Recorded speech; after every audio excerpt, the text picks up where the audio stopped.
We are live, waiting for some people to look in and join us on our Zoom session today. So today I am joined with Sharon. Hi, Sharon. Hi, Katrina. How are you going? Yeah, good.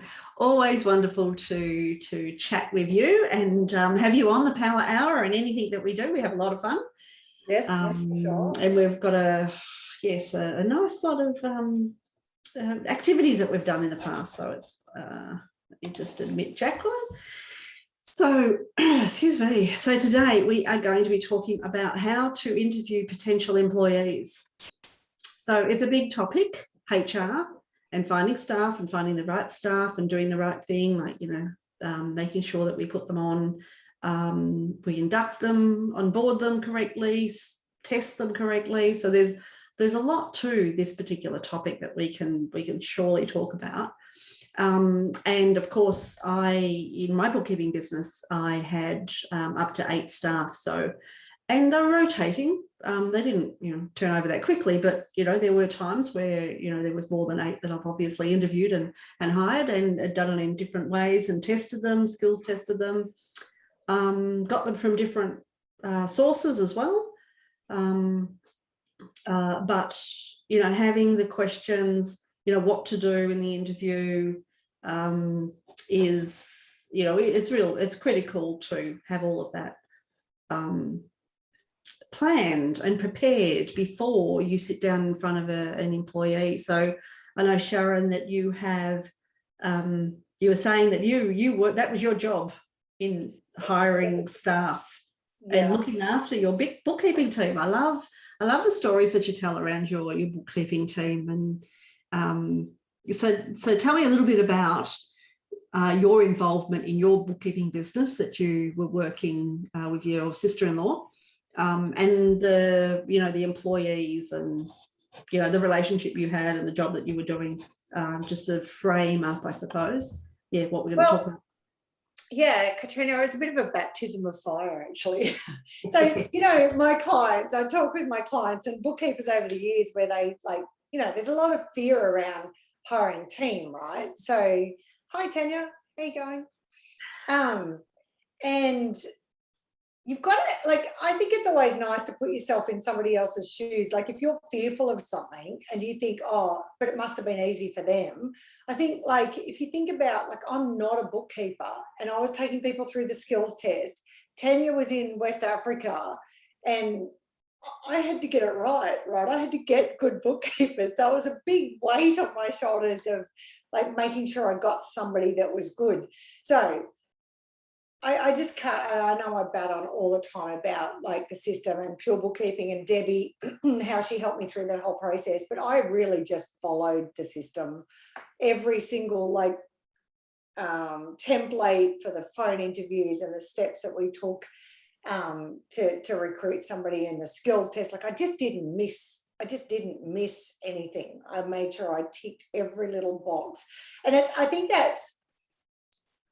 I was unconscious confident. Because I knew there was a system and I just followed that system, I think it really served me well. And we got up to 12 bookkeepers in the end. And it was just, I think the methodical process I went through ensured that I had really cool bookkeepers. And I was kind of tricked to begin with because, I don't know, there's a lot of bookkeepers that we'd advertise and seek. I used to advertise and seek every 3 months whether I needed a bookkeeper or not. And some of the CVs that came through were fantastic, 30 years of experience and Cert 4 and BAS agent, and wow, this is so cool. And we put them through the skills test and they just failed the skills test dismally. It's how does that even work? I used to get so excited, but I would never, I got very cluey after a while that, you just want to, the temptation, and this is a big temptation when you're really busy, if you've got a couple of big clients, the temptation is to go, you know what, she's fine. She's got all that experience and she's a nice person, right? Let's just put her on. I reckon that is the biggest trap in this game, to put people on before you know that they're right. And also the process, and I'll go into this a little bit more later, but the process when they're sort of in their early stages, when they're sort of the first 3 months is obviously, what's that called, when you haven't fully made the decision? Oh, I was going to say inductive, but we're not. No, like where they're still doing that. What is that? Tanya's saying something. You're on mute, Tanya. What is it? Probationary period. That's it.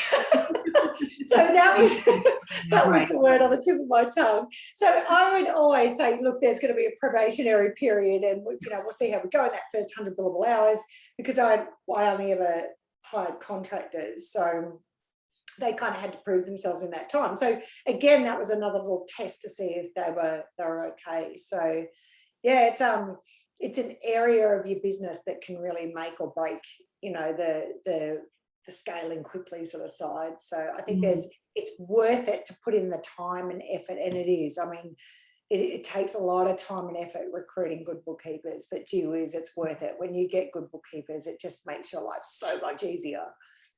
Yeah, definitely. And I love that comment that you, just because they're a nice person, because often bookkeepers, and you'll probably find it yourself when you're mentoring a bookkeeper and they're ready to put a staff member on, and they have a cousin that used to do bookkeeping, or a neighbor, or a friend of a friend, and and they've done their own books or their husband's books, or some little connection, their accounts payable or something. And you go, oh, hold on, just because they say they want that job doesn't mean they're the right person for that job. So we've got to be very careful that we put people on our terms, know exactly what it is that you do need, and, identify the role as well before you just put anybody on, because there are people out there that are wanting jobs, of course. Yeah. And they're wanting to, be a bookkeeper, and it suits them because they're flexible hours and they don't have a lot of responsibility because it's all your responsibility. And I could do that. I want to work with you. That's not the right way to hire people, though. So I think one of the first things that we do need to identify is actually know the position that you are hiring for.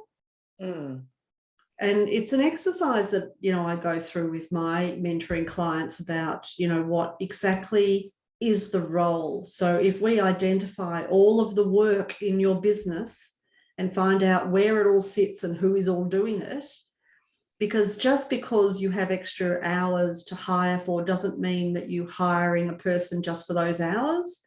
It's looking holistically at the whole business and who is doing what, and maybe upskilling an existing staff member, or changing the workload of different staff to actually hire for a particular position and not just somebody that can do, 20 hours.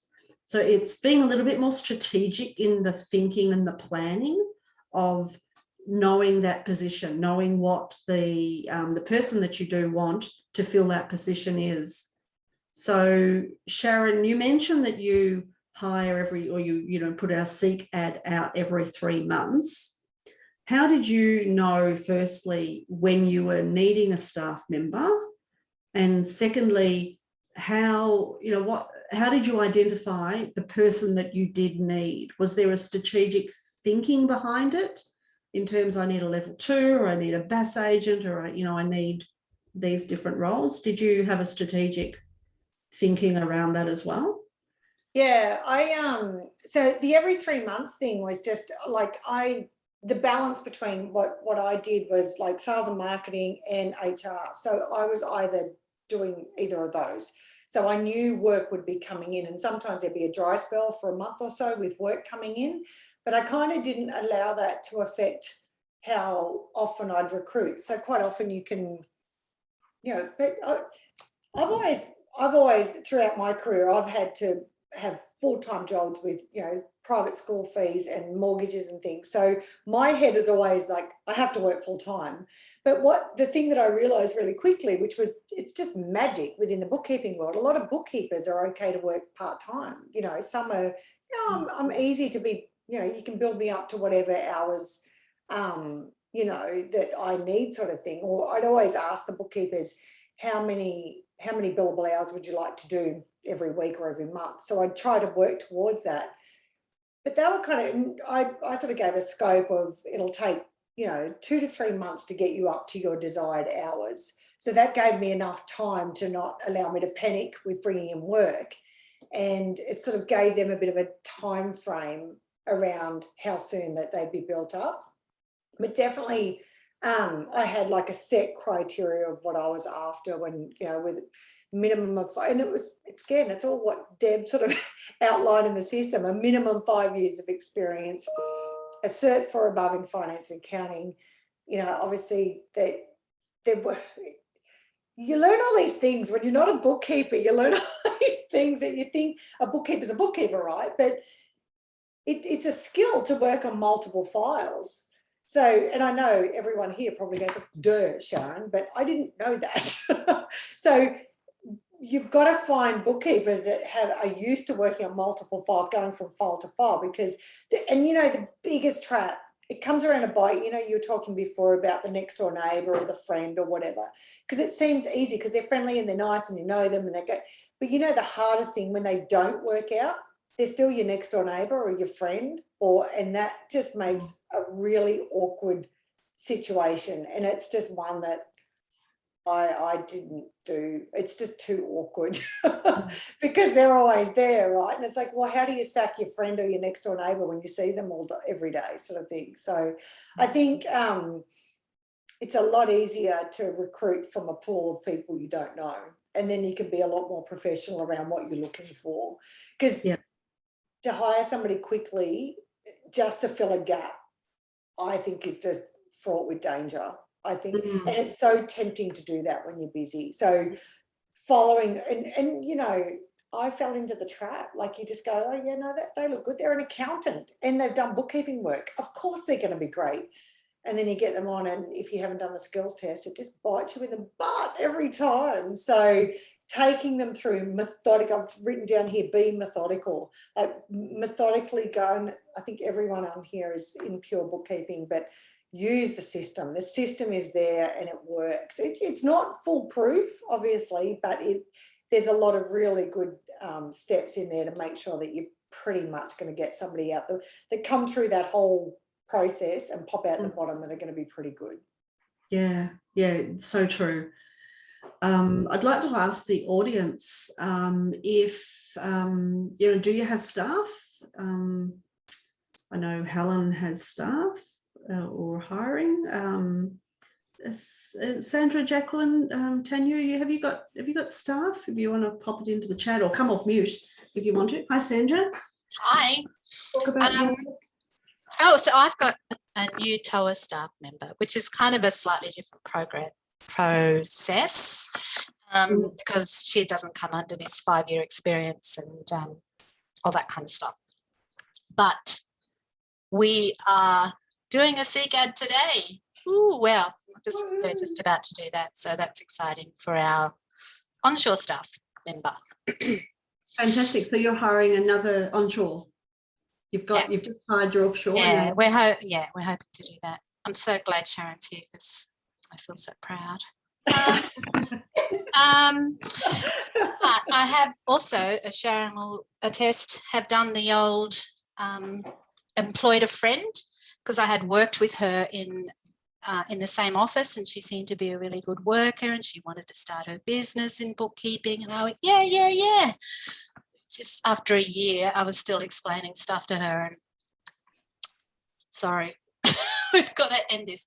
I blamed it on COVID because we are still friends. So, yes. Yeah.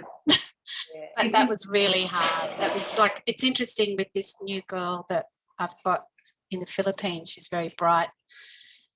She's picking things up in just a couple of weeks that my friend took a year to not pick up. So I think I really echo what Sharon said. I was desperate when we took on my friend and it just, it did not work out.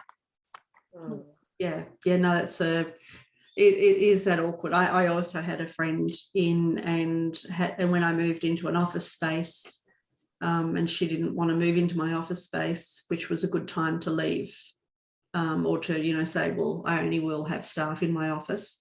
She wanted to continue the convenience of working from home and having client bookkeeping, bookwork all over her desk with kids, all over her desk. So it's like, well, it's not going to work anymore. So that was good. We got away from that without damaging our friendship, which was good.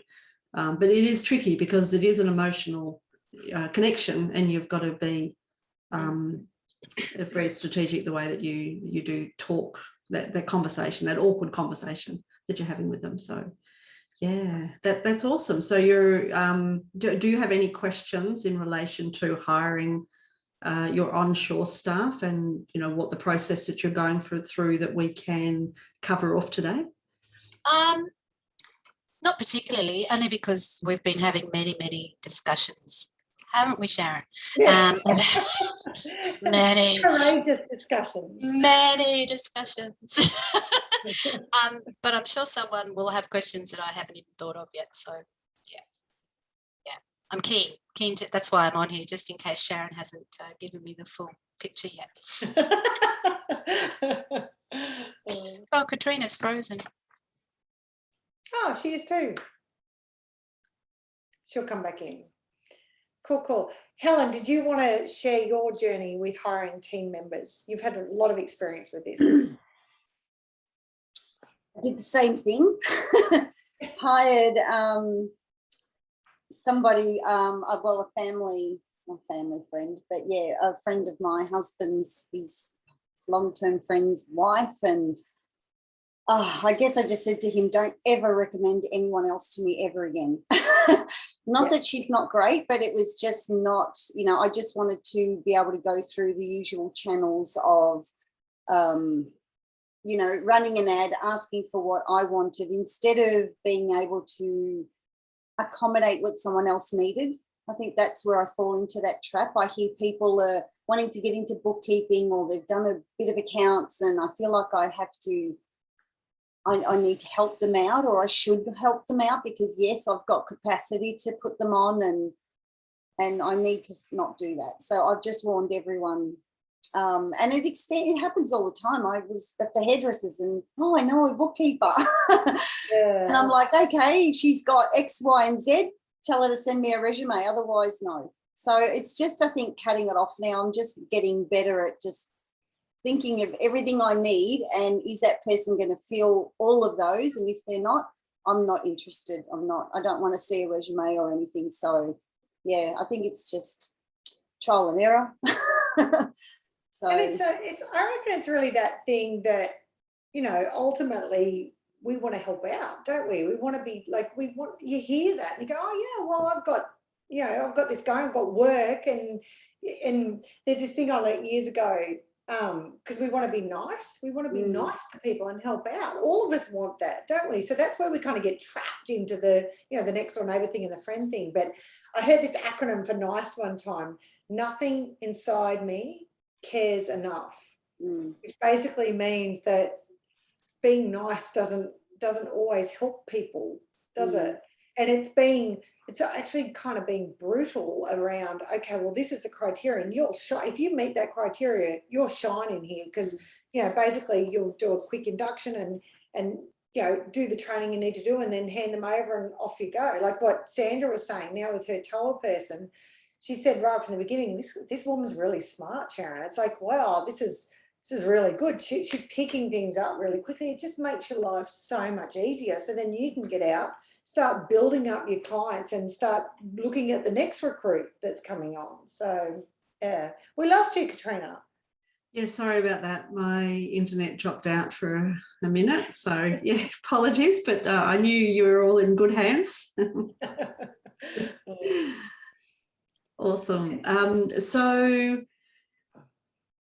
I guess the next thing is around, once you know the position that you're hiring for, you need to plan and think about the actual person that you need to hire. So what is it that you need from that person? So I'm thinking of even the disc, like, we're talking with our the licensees next month, I think, around the disc the personality testing. So even though it's not the most important thing, I don't think it's the most important thing is to know what the DISC is of a staff member, but it helps, especially if you are hiring for a senior role. It'd be interesting to know what their personality is and whether they can handle leadership roles and things like that. So that's sort of more of an advanced understanding of the employee. But I guess part of it, knowing the person that you do need is, things like what their skill sets are and what level of bookkeeper that you require and what do you want them to do, the softwares and the hours and all of that stuff. So I think before you even place the ad, you do need to identify exactly what it is that you want.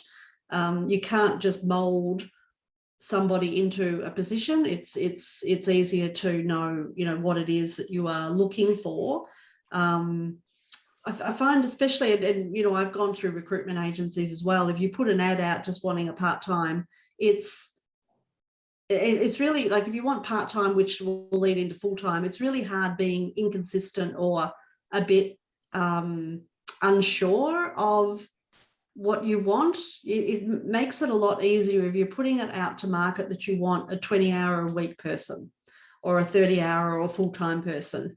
It's hard to hire for a 10-hour-a-week person when you really want a 30-hour-a-week person, because that person won't, 90% of the time, they're not going to go from 10 hours to 30 hours because of whatever they're trying to, they're trying to just get a 10-hour. So planning, just understanding the person that you do need. And I know, Sharon, you were contracting, you used, only contractors. So, would you do the same thing now, do you think, using contractors? Yeah, I just love the flexibility with contractors. Like, it was, so my thinking around the minimum 20 billable hours a week was, you're going to put a lot of, whether onshore or offshore, you're going to put a lot of time into these people, and you want to make sure the experience is fantastic for them and for you as well. So you get a great outcome. So yeah, I think the 20 billable hours was there because if they can only work 10 hours, you're still going to put the same amount of time into them. And it's just, you may as well get a gun and put it to your foot, because it's just like, oh man, you're putting all these hours in for 10 hours of billable. And you have a fast growing business. 10 hours is God like that. It's like, it's nothing. So I kind of think, I think the flexibility around contractors to be able to do that. And generally, if you make it attractive enough to work for, and I definitely did this around DISC and, we didn't call it at the time, but having like a culture calendar. So 12 months worth of activities set out for professional development and fun stuff. And it's almost like, I've talked to Helen and Sandra about this, it's almost like a sales ad that you're doing. It's not so much, hey, we need a bookkeeper, you sell your expertise to me. I really treated it like selling ourselves to potential bookkeepers, so it would be attractive. And I know Sandra and Helen have both got the ad that I worked with in Seek, that I used in Seek, that it seemed to pull people out of the woodwork and apply for the position, because I was really kind of focused on selling what we had to offer.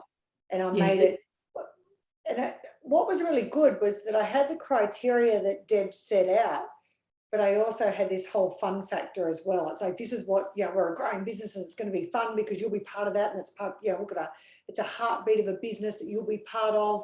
And be in the interview stages, I'd kind of highlight, that culture calendar, what it would be like. I'd paint a picture for them of what it would be like to work with us.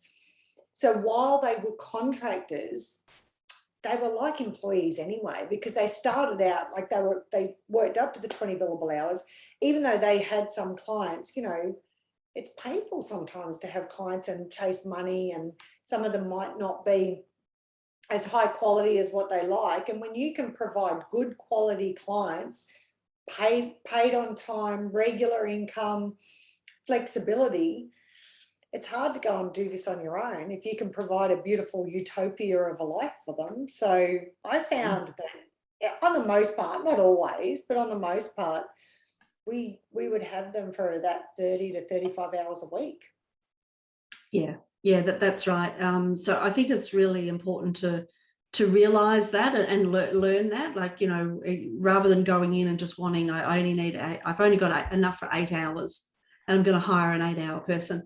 It's not a wise thing to do, because you are going to grow. So you are not hiring based on just what you've got right now. You are hiring on the potential and where you want to lead to. So start with that in mind. And I love your tip. One of your secret tips is, you know, you might start them at a certain hours, but the plan is to build them up to that 20 or 30 hours over 2 or 3 months. So you might not promise them straight away. I'd always also hire with a little bit more flexibility for them. Like if they wanted 30 hours, I might give them 25 to start with, or, you know, start with the 25, so that when you are busy, they have extra hours to give you. So you always have that bit of flexibility where, you know, that you know, if you get a project or rescue work or whatever, it's not going to affect your business. You're not going to need to go out and find a whole other full person. It's, you know, you just have that conversation with them where they usually say, oh, I could do extra hours if you need me. And so just, you know, getting that out of them, like having that conversation, what is available when we do get busy or we do have a project on, what's the availability there. So that's always a good point also to be aware of, to fill up the books. Yeah, I had a spreadsheet, Katrina, that, as you know, I had 12 bookkeepers, and some had capacity and some didn't. And I was always reading them and saying, hey, you know, how you going with your work levels? Would you like some more work? And someone's like, Sharon, go away. So every couple of weeks, I'd have my spreadsheet of how many hours they're doing, and then what capacity they have. And then obviously going across that spreadsheet, I'd see, you know, whether they were, because MyOb was still sort of pretty prevalent back then too. So what sort of accounting packages they could use, what sort of experience they've got. So I could see what capacity I'd have across the line, which made it so much easier, because when it's all in your head and you kind of got a whole team of people, you're not sure how much capacity. So pretty much every 2 to 3 weeks, I'd look at what capacity and how many hours I had available across the board and you know, Tanya and I'd report to each other, and we say, okay, well, we've still got 50 hours up our sleeve, we're right for now, but if we get a big influx of work, we've got to be mindful of that. So it's kind of always being strategic around how many hours that we had. The other thing I was going to talk about too, that Helen and Sandra know very well, is the task log, to see. So basically what we do is take ourselves through a task log, what we're doing every week as far as activity is concerned, and having a look at like an average week and going, what in that don't I want to do? And so if you're looking at consistent work that you just don't want to do anymore, that's what you hire. So you're more strategic around, what am I doing and what don't I want to do? And then you hire that in. So it's kind of really cool to go through that process, I reckon. Yeah, because that's part of the reason why you are hiring, is to remove some of the work from yourself. And that's why the exercise of the spreadsheet that I do, that map out all of the work in the office per client, per staff member, helps you identify, well, what work can I move over to somebody else? And you might need it to go over to a senior person. So then that senior person is already full up. So what work can they hand over to a junior person? So and we push so the senior person goes up and does some of my work, the junior person goes up and does some of the senior person. So we're upskilling along the way. And then we identify that it is only a junior person that we need to fill in all the other work, because we've pushed all the other people up, upskilled them. So, there's that strategy around, working with what you currently and what you currently want to hand off. So, I know you do an exercise around that. Which is really important, because it's amazing what we do in a day that we don't need to do. Yeah. We're doing 40 hours. We don't need to be doing, scanning or picking up paperwork or, doing, you know, certain admin tasks that you could hand off to somebody else as well. Yeah, and I always found, like, with the interview questions, you really find out, I don't know, I know I've spoken about this before on here, is that book by Screw Turner. You know, he developed Flight Centre. He's the guy that started Flight Centre, and he had a concept of pods. So there would be a leader of a pod, and there'd be like four to five pods underneath.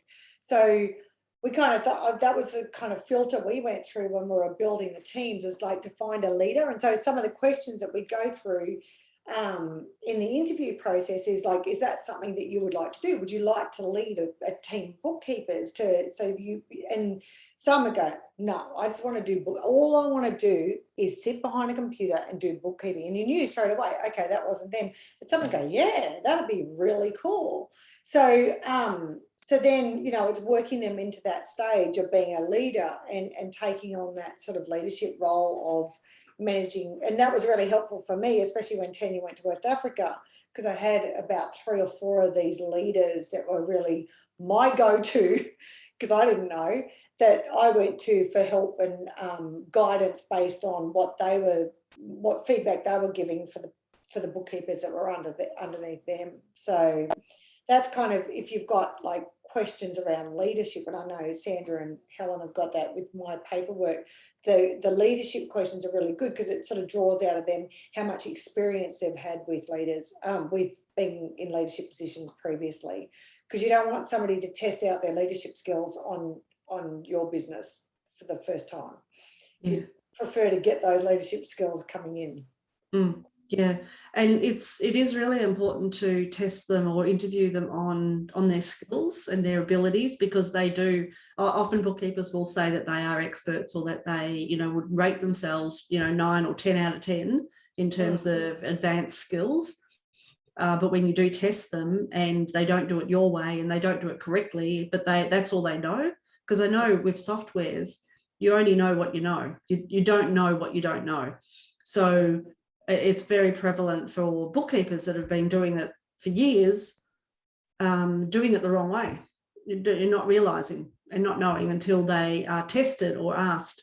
So it is really important to go through, you know, skills testing, having a list of questions to ask them about certain things, get them to show you how to do things. If you're not a pure bookkeeping licensee, plan out a list of questions for that. Test them in front of the computer.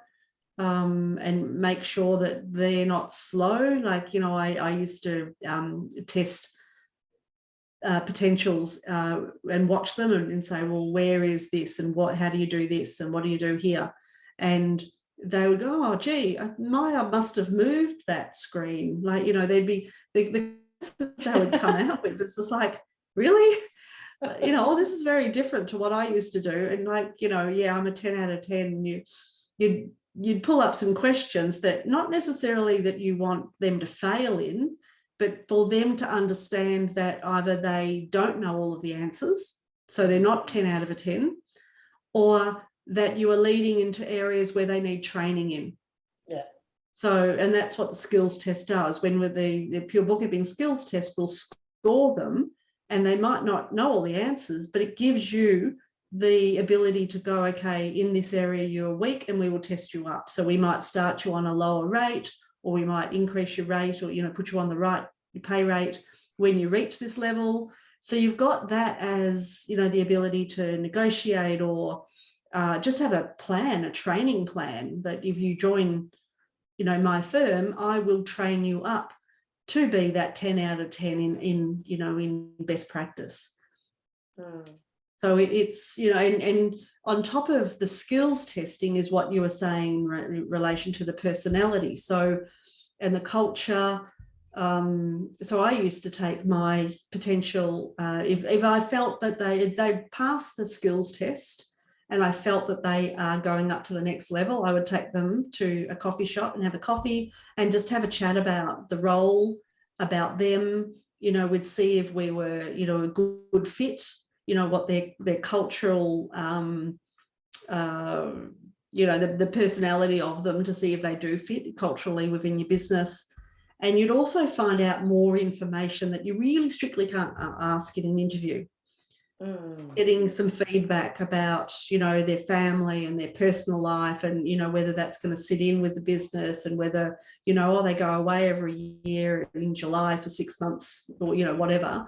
And it's like, oh, well, there's a red flag, you know. So you'll find. I love that, Katrina. I never thought of doing it like that. That's a clever way to do it. Yeah, it's just in a social environment, having a chat. You find out a bit about their family, and, you know, whether they've got commitments or, you know, sick, you know, whatever. Just things that you obviously can't ask them. So one of the ladies that I interviewed, she didn't like coffee, and, you know, didn't like coffee and cake, and was, you know, whatever. And I'm thinking, how can I hire somebody that's not going to sit down and have a coffee with me? Coffee and cake. I reckon all my bookkeepers like coffee and cake. It's just those things that it also allows you to get your gut instinct out. So very important to hire based on gut. I mean, obviously you want the skills signed off and the right person for the right role, but then you've got to have that gut feel of like, oh, she's not going to match, or, you know, that, oh, we get on so well, this is going to be awesome. So that helps you also determine, you know, maybe a pay rate or their conditions or whatever. So it's, you know, I don't know how much you want to talk into the disc, Sharon, around, you know, how do you interview to find out, you know, their personality, because it's really important to get somebody that is a detailed person and a attention to detail. So if you're not familiar with DISC, D is for dominance, which is somebody that leads a business, that is dominant character. I is in for I keep calling it, what is it? Influential. I keep wanting to say innovational. Influential, so they'll go, come here. So it's like probably a salesy person, or you know, lead a group around. Everyone follow me. S is for stable, so that. Oh, you've gone muted. Oh, you're back. Oh, sorry. We just missed your intro to S. Yeah, I've got my internet connection is unstable. I do not know what's going on. Sorry about that. So S is around stability. So, you know, family orientated. They're going to stick around in the job, which is, you know, if you're a high S is good, or, you know, some S in your assessment. And then the C is compliant. So they are going to check things off, do things right, have the attention to detail. So a classic good data entering bookkeeper is a high C with some S. If you want a leader, then you might want more of a, you know, an I that has that conversational influence type of thing. So how do you, Sharon, do you have, you know, what's your feedback on, you know, using a DISC? I think DISC is revolutionary. It's the reason I love it is because it's so simple. It's really easy to learn, and it's really easy to teach people. So I used it. It was a big part of my my process that I used, not necessarily to begin with, but because I've been around DISC for like 20 years, I'd kind of pick up pretty quickly what profile they were just through the interviews. But I would definitely use that as part of my process. If I was to do this again, I'd do it definitely as part of my process to begin with. But I would train, part of my training would be with the monthly meetings with the girls on DISC. So it's not only great for understanding each other, it's really cool to help the bookkeepers understand how to deal with, you know, if there's a high D client and it's like, why is he like, you know, why is he the way he is, or she the way she is? It's like it puts into context that they're never going to want to talk to you about their weekend. They're just wanting like the figures and the numbers, and it's not that they're not nice people. That's just who they are. That's how they operate in a business of a sense. So you've got somebody like me as a client. If you didn't talk about my weekend, I'd be like, well, what's the matter? Like, I want to talk about my weekend to you. So high eyes really need to have that connection and that personal connection. So definitely C's and S's are really good as team members because they like the detail, and they're, you know, my best friend's a high S.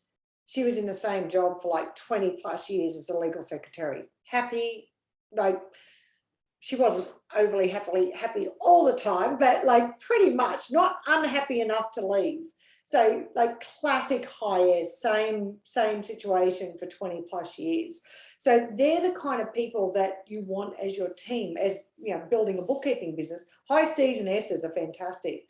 I hired a couple of high I's because me being a high I's and high I's get along really well. It's like, hey, how are you going? And it was a mistake for me because I wanted to take over the business. So I found it a little bit confronting that, you know, I was looking for leaders, but not leaders that were questioning the way that I structured. Like my goal was to follow pure bookkeeping to a T. There was nothing that was going to take me away from that because I knew that it was a system. Deb had done, you know, she had 12 bookkeepers. She'd built a bookkeeping business. I wasn't going to deviate from that. So sometimes high I's and high D's can try to railroad you, and it's just something to be mindful about if you're looking for leaders in you know, high C's and S's can lead as well, but they do it much more nicely. They do it in a much more sort of, I think, collaborative sort of way. Sometimes high D's can be a little bit too overbearing, and high I's, high I's have a high need to be liked, and that's hard for a leader to, because not everyone's going to like you. So it's not, your profile doesn't necessarily define you. It's just that you need to learn ways. So high C's need a lot of detail, and when you're scaling a business, if you're a high C bookkeeper and you've got to get it right and you've got to have everyone get it right, that's something to work on, because it's not, things aren't always going to be right and perfect. So it's areas that you can improve. Like for me as a high I, I've had to work on not being liked by everyone, because if I had to be liked by everyone, I'd never get anywhere. So it's areas where you go, okay, well, yes, that's a need that I have, but I've got to work through that and understand how to get through it. Same as with high C's and S's of having to be right all the time. And only I can do it. That's another attribute of a high C. Only I can do it this way. No one else. And that's what stops a lot of bookkeepers from scaling, because to hand over that work is it like extracting a baby out of their arms. It's like, I need to do this. No one else will do it the same way as me. Although Helen, you don't have those problems. You're like, take the work.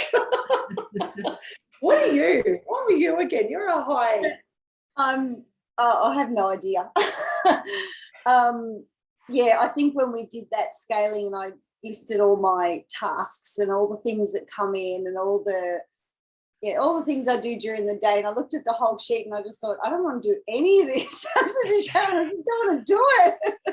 So it was like, I just went out and hired 2 people at once, because I thought, okay, she's got the skill and also the admin whatever, and she's got background and previous IT experience, so she's going to do all that admin for me. She's now full steam ahead implementing PB, because I just don't have time to do it, and the other one's doing all the compliance work. So I sort of just well, that's the plan when they're all up and trained, but I just I don't know. And I guess it's just so that good. It's been so good because you've handed that over so beautifully. It's like, you know, I don't have time to do this. You've trained them up. They're doing all the stuff that they need to do, and you're handing over the work. It's just, it's gold. That part felt easy because, yes, I was more than willing. I wasn't going to clutch onto it and I'll do this, I'll do that. I'm just thinking, no, I'm constantly thinking, how am I going to move the clients now to the bookkeeper? So it's one thing in the background, I can give the work to the bookkeepers, but I want to move the clients to the bookkeeper directly, because the amount of calls that come in, and I'm constantly saying, oh, let me get such and such onto that because she's the payroll expert, or she's good at this, or, you know, and it's like, now I need to move you and in a nice way say, I don't want to deal with you anymore. I don't want to do this. I want you calling them directly. So I think don't feel that's going to be a quick solution. I feel that's going to be something, because we have been doing that for quite some time, and I'm noticing now clients are emailing myself and they're CCing the bookkeeper, and they're emailing both of us and saying, hey, Helen, and blah, blah, just thought I'd give you the heads up. This is what I've done, or this bill is for this. So I think that's nice.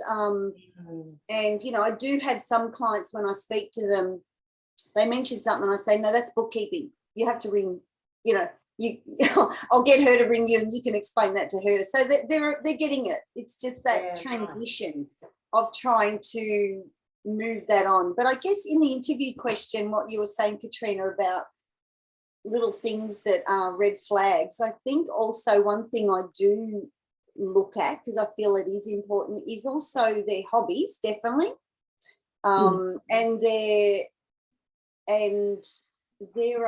prior experience, because it's one thing for us that I look at where we all came from before, and that's an added benefit to our clients. And that knowledge that we're coming from, we've been in business, or we're this, or I've got a photo editor, an IT person, a cafe owners, myself a hairdresser. So I think we've been in that situation. So I think that does help. And it's like my new junior bookkeeper who's helping me with admin, because she loves new programs, loves this, loves that.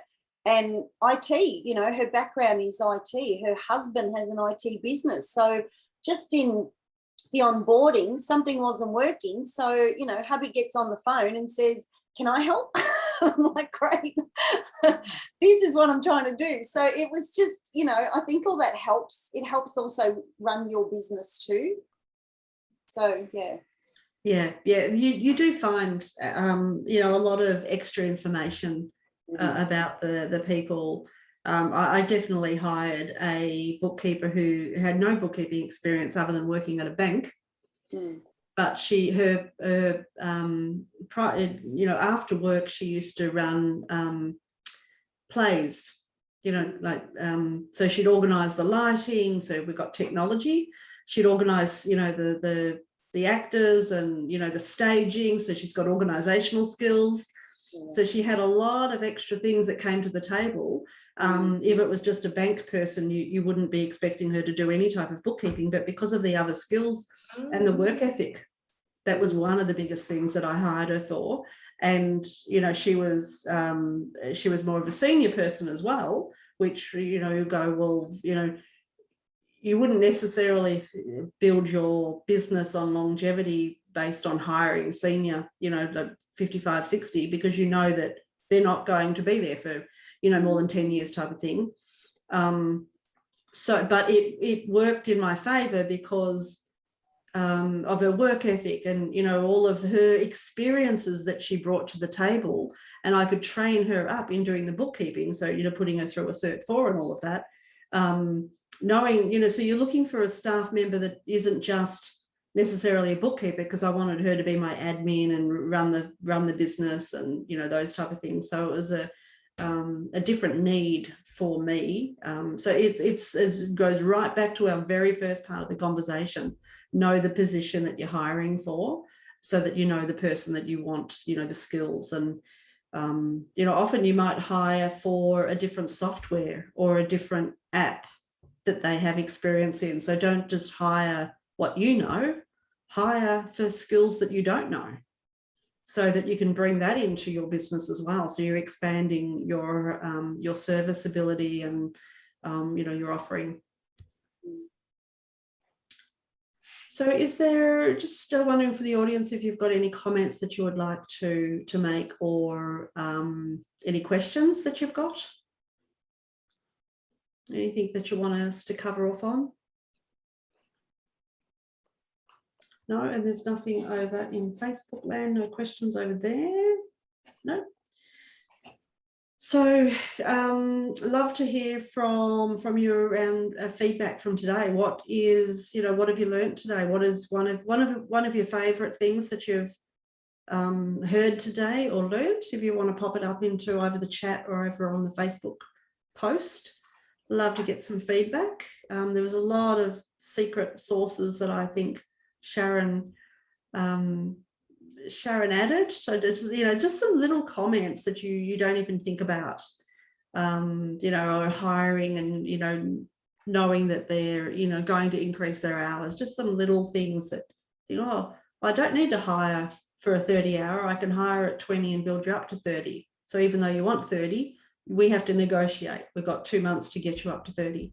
I just love those little tips. So please pop it into the chat or into Facebook, or come off mute and let me know what you got out of today. Sandra's thinking. While you're thinking, I'll just add something really quickly. As I said before, I find that a lot of bookkeepers want to hire, they want to grow their businesses and start sort of scaling and stepping back from doing the day-to-day, and maybe even just a little goal of like not being so flat out at best time, so that at least it takes a bit of pressure off. But, we need team members to do that. We need people to be able to help us out. And I love this little, my clients on here would have seen this one, but this is a beautiful formula. It's called the formula for change. And the D is for dissatisfaction times vision plus first steps has got to be greater than the resistance. So the resistance around hiring team is usually around fear. What if I get somebody that steals all my clients? I hear that a lot. Like, what if they steal my clients? What if they're not good enough? What if they lose my clients because they're not good enough? So all of this resistance is around fear of whatever that might be. So I feel like pure bookkeeping gives us that confidence to know that, we've got an HR system that we can take the bookkeepers through. It's pretty amazing little system that we've got there to make sure that we're attracting the right bookkeepers. So I think we've got to be dissatisfied with working all those hours when we're doing BAS, and when we keep getting referred clients from accountants, and we keep building and we keep working, and we work nights and we work weekends to do all the right things. So we've got to be really dissatisfied with that. But we've got to know what we want. So if what we want, the vision of what we want to do is grow a business to $500,000 or $1 million, ready to sell for a beautiful retirement, or whatever that vision is, that's got to be your carrot that will get you to overcome this resistance. And there's got to be first steps. And the first steps are got to be obviously starting to put yourself, writing out what is it that you're looking for. Do the task log. What is it in your week that you don't want to do anymore? And decide that, okay, this is what I'm hiring, and start taking those steps. But don't let the resistance stop you from taking those first steps and hiring somebody if you've not done it before. And if you want to talk about, please feel free to ring me if you want to talk about some of the little steps that you can take to hire somebody. That's my little input. I'm sure Tanya's got something to say. I thought she was going to come off mute before to say what she's got out of today's session. I'll put you on the spot, Tanya. While you're doing your exercising there, you've inspired me, girl. I love it. It's awesome. Yeah. Webinar, that's my thing. I have 2 casual staff and 1 TOA employee. So I suppose if I had have watched this webinar prior to hiring staff, that would have been awesome, but I wasn't back then. But yeah, I had if I had the skills test back then, I think it would have saved me a lot of hours that I've had with my casual staff that I have employed at the moment. One of them is got a degree in accountancy. So when I hired her, I thought, yeah, she's going to be awesome. But yeah, no technical skills in regards to bookkeeping. So it's been an ongoing training session. And, the thing I guess I find with the girls that I've got on casual is attention to detail just isn't there. So I'm constantly fixing stuff. So yeah, having skills tests and going through the process. Like I used a friend that's HR manager to help me do the interviewing. So, we did a thorough job of it, but still ultimately didn't get what I needed in an employee. Yeah. Do you know what So DISC profile they are, the one that's not attention to detail? Could you figure out what DISC profile she is? I haven't even done the profiles before. So yeah, and I, had a real affinity with these people, and they're still kind of working, but I'm pushing them sort of, you know, towards out of the business, I guess, because my TOA staff person has just hit the nail on the head of what I actually need in a staff member. So, and I think the thing is because I'm supplementary income to my other staff members, that I'm not prioritised. So it's kind of, you know, you get on the back foot, I guess, all the time. Yeah. Yeah, That's good that you're getting good results from your TOA person. Yeah, and I hired that as a junior because I wanted to not have any old bad habits. She's just amazing the way that she's picked up everything that I've wanted her to do, and yeah, she's a little bit too eager sometimes, but she's been fantastic. That's good to hear. Yeah, that is good to hear. Yeah, so Awesome. I guess grow more, and at the moment I'm just in a settling stage, implementing the PBS and whatnot. But once I get to that next stage where I want to start marketing and growing again, then I'll probably look at onboarding again here in Australia. But at the moment, I think my TOA staff and myself are just working perfectly at the moment. So. Nice. Yeah, nice. That's good. Good. All right. So just before we head off, is there anybody else that wants to say anything? Helen, you're off mute. Were you planning on having? No, sorry. I'm all good. All good. Good. Okay. All right. So I think we might finish up there. Thank you so much, everyone, for attending today. It was a good chat around employing staff. Sharon, as usual, thanks for your contribution and joining me today. Awesome to have you on. Thank you for inviting me. It was good fun today. Yeah, good stuff. All right. Thanks, everyone. See you all next time. Bye. Thank you. See ya. Bye.